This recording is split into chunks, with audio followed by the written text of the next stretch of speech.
So hello everyone. अब हम आज जो टॉपिक पढ़ने वाले हैं वो है ह्यूमन सर्कैडियन रिदम एंड इसके बाद हमारा बायोलॉजिकल रिदम वाला टॉपिक जो है यहाँ पे कंप्लीट हो जाएगा। बायोलॉजिकल रिदम जो है एक कॉमन फिनोमिना है लाइफ का और हर एक मेजर ग्रुप ऑफ ऑर्गेनिज्म में पाया जाता है। जो लेंथ ऑफ टाइम रिक्वायर्ड है एक रिदमिक साइकिल को रिपीट करने के लिए उसको हम बोलते हैं पीरियड। जैसे हम फ्रिक्वेंसी बोलते हैं ना, number of waves passing in each second और minute is known as frequency. तो इसी तरीके से एक length of time required to repeat a rhythmic cycle उसको हम बोलते हैं पीरियड। ये एक करेक्टरिस्टिक है जो यूज़ होता है रिदम्स को कैटेगराइज करने में तीन मेन कैटेगरी में। हमने ये पहले भी पढ़ा है, आज हम ह्यूमन के कंटेक्स्ट में पढ़ रहे हैं।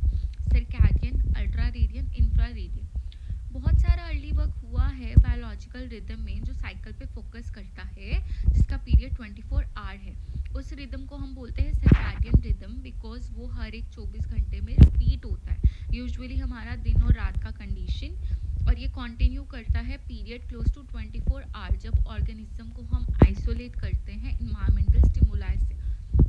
सर्कैडियन रिदम जो है वो यूजुअली सिंक्रोनाइज है हमारे साइक्लिकल चेंजेस से जो लाइट और डार्कनेस में होता है या टेम्परेचर में होता है। जब हम इसको आइसोलेट करते हैं इन्वायरमेंटल की स्टिमुलाई से तो जो रिदम है अगर वो कंटिन्यू करती है तो उसको हम बोलते हैं फ्री रन, क्योंकि हमने पढ़ा था when there is no environmental cue playing role in attainment of biological rhythm, तो उसको हम बोलते हैं फ्री रन। पर यूजुअली वो पीरियड जो स्लाइटली लॉन्गर है या शॉर्टर है 24 आवर्स से उसको हम बोलते हैं इंफ्रा रेडियन या अल्ट्रा रेडियन। क्लीटमैन ने सबसे पहले स्टडी किया था सर्कैडियन रिदम के बारे में इन 1938। उन्होंने एक एक्सपेरिमेंट परफॉर्म किया था दो सब्जेक्ट्स पे, जिसमें एक अंडरग्राउंड केव के विद इन उन्होंने स्टडी किया था। जो केंटुकीज मैमथ केव है उसको लॉन्गेस्ट नोन केव बोला जाता है अर्थ पे। यहाँ पे जो पीपल रहते थे उनको शील्ड किया गया था इन्वायरमेंटल स्टिमुलाई से जो पीरियोडिकली चेंज हो रहे थे, और वो non 24 hour sleep wake cycle, light dark और मील शेड्यूल को फॉलो करते थे।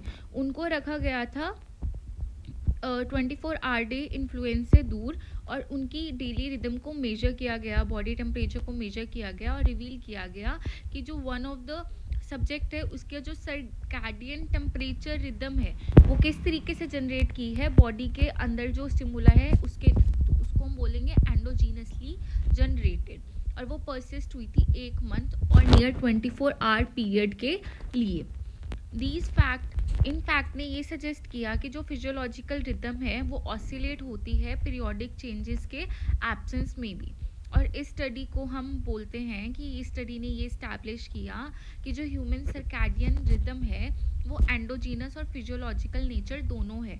यूजुअली हमने बर्ड्स में पढ़ा कि एंडोजीनस और एक्सोजीनस दोनों होते हैं। Among various rhythm in human body sleep wake cycle जो है वो बहुत ओवर्ट मैनिफेस्टेशन है सर्कैडियन रिदम की, कि बहुत अच्छा एग्जाम्पल है सर्कैडियन रिदम का।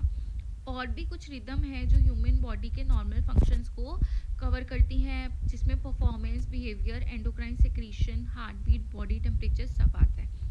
इंटरेस्टिंगली जितने भी ह्यूमन बेबीज़ हैं वो प्रीडोमिनेंटली बॉर्न होते हैं अर्ली मॉर्निंग आवर्स में। ऐसा नहीं है, रात को भी हो सकते हैं, बट प्रीडोमिनेंटली ज़्यादातर मॉर्निंग में होते हैं। पर ये पैटर्न नेसेसरी नहीं है कि सारे इवेंट्स सर्कैडियन पेसमेकर के थ्रू ही हों। यहाँ पे टेम्पोरल ऑर्डर भी बताया गया है ह्यूमन बॉडी की फंक्शनिंग के लिए। जो टेम्पोरल ऑर्गेनाइजेशन है ह्यूमंस की वो बेनिफिशियल है। क्यों? क्योंकि ये ह्यूमन बॉडी को प्रिपेयर करता है कि रूटीनली चेंजेस होंगे स्टेट में, जैसे हर मॉर्निंग में जागना और कुछ अलग अलग काम करना। हम रोबोट्स थोड़ी हैं कि सेम ही हम रिएक्ट करेंगे, सेम ही शिफ्ट डिमांड करेंगे।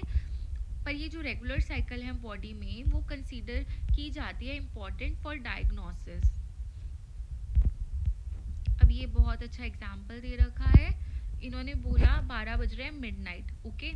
2 बजे हमारी सबसे ज़्यादा डीपेस्ट स्लीप होती है, 4:30 पे हमारा लोवेस्ट बॉडी टेम्परेचर होता है, शाम के टाइम हमारा बॉडी टेम्परेचर हाई होता है। ये आपका प्रीवियस ईयर क्वेश्चन है, बट इन्होंने थर्मो रेगुलेशन के फॉर्म में पूछा था कि सुबह के टाइम हमारा बॉडी टेम्परेचर लोवेस्ट होता है, शाम के टाइम हमारा बॉडी टेम्परेचर हाईएस्ट होता है, बट वहाँ पे उन्होंने स्टेटमेंट रिवर्स कर दी थी और क्वेश्चन में इनकरेक्ट ही पूछा गया था। सबसे ज़्यादा शार्पेस्ट राइज इन बीपी कब होता है? सुबह 6:45 पे। मेलाटोनिन सेक्रीट सबसे ज़्यादा कब होता है? 10 से रात के 2 बजे तक, और सुबह 7:30 बजे मेलाटोनिन की सेक्रीशन बंद हो जाती है। ज़्यादातर बोवल मूवमेंट 8:30 के अराउंड होती है। हाई टेस्टोस्टेरोन, यूजुअली मॉर्निंग वूल के बारे में आप लोगों ने सुना होगा, तो हाईएस्ट टेस्टोस्टेरोन सेक्रीशन लड़कों में कब देखी जाती है? सुबह के टाइम पे। सबसे ज़्यादा इंसान अलर्ट कब होता है? 10 बजे। और बेस्ट कोऑर्डिनेशन वो करते हैं 1:30।